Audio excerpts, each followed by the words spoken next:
Jimi Hendrix's legend no doubt skyrocketed after his tragic death at the age of 27 on September 18, 1970. In the years that followed, fans and biographers have attempted to lift the lid on the personal life of one of music's most iconic and mysterious performers. One person who has attempted to set the record straight concerning the life of Jimi Hendrix is his father, Al, whose memoir, My Son Jimmy, was published in 1999. He told me one day, he said, someday, Daddy, I'm going to be down there. You're going to be famous.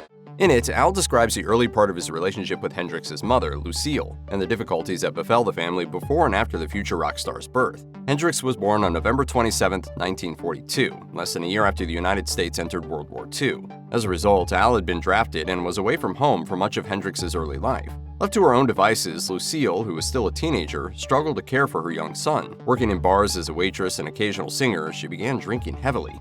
Al returned from the war, and he and Lucille continued a tumultuous relationship. According to the Seattle Times, the couple continued to have children, but a few of Hendrix's siblings spent time in foster care. Lucille and Al divorced when Hendrix was around 9 years old, after which he lived with his father.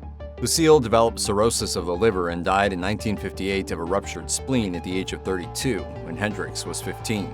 More disturbingly, Hendrix's childhood was also abusive. According to a former girlfriend, in a story described in Room Full of Mirrors, a biography of Jimi Hendrix, Hendrix once told her that he had been molested by an unknown man as a child, a trauma that he carried with him into adulthood.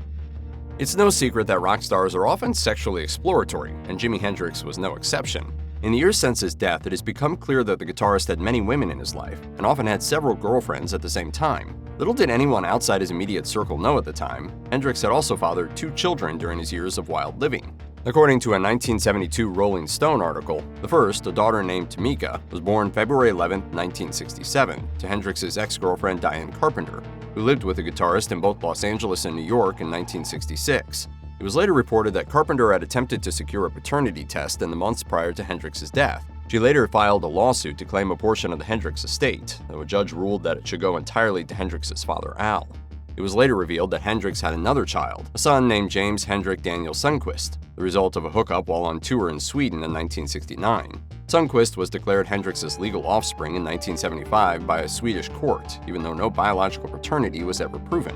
And in 1995, Rolling Stone reported that Sundquist, who also went by Jimi Hendrix Jr., had taken unsuccessful steps to establish himself as an heir of his father's estate. Today, Jimi Hendrix is considered one of the defining figures of the 1960s counterculture, but the truth is that even as late as 1967, he was struggling to achieve the public profile he and his management team knew he deserved. As such, he wound up signing on to be the opening act for one of the biggest up-and-coming bands in America, the Monkees. The group had burst into the popular consciousness thanks to their self-titled TV show The Monkees, which had become an instant smash after first airing on NBC in 1966. We're being invaded by Martians! However, they were also controversial, especially among hardcore rock fans. The band had been manufactured for the show, and though its members would later establish themselves as songwriters and performers of note, when they first broke through, they were given songs by a writing team.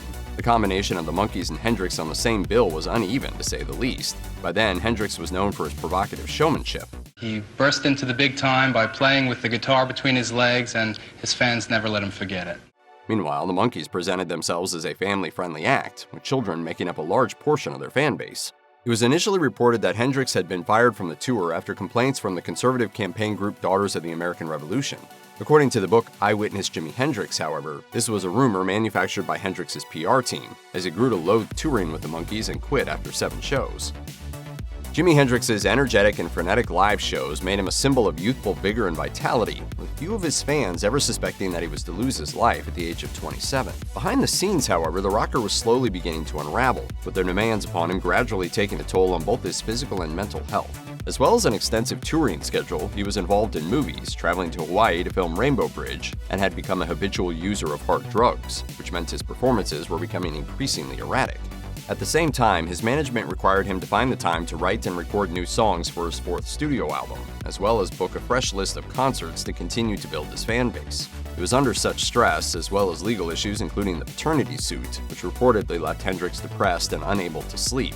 In response, he leaned even harder on alcohol and drugs, including the sleeping tablets which were directly responsible for his death.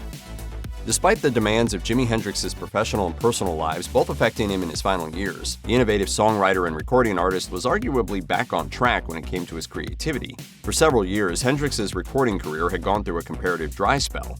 The 3 studio albums he recorded with his band The Jimi Hendrix Experience had all been released in a flurry of activity in 1967 and 1968. The trio split the following year, leaving Hendrix to develop a new stage act and establish a new band that could match his musical ambitions. That group, Band of Gypsies, toured with Hendrix toward the end of his life, and together released a self-titled live album in 1970, featuring several new compositions such as the fan-favorite Machine Gun, which had never received a studio release. After Hendrix's death, Band of Gypsies became a touchstone for his fans and a glimpse into where his career might have headed. But in the year that followed, Hendrix's management, working fast to capitalize on the musician's death and their existing contracts with him, sought to gather as much studio material as possible and to release the best of it to the public. The results were 2 critically divisive albums, Rainbow Bridge, ostensibly a soundtrack to the film of the same name, and The Cry of Love, both released in 1971.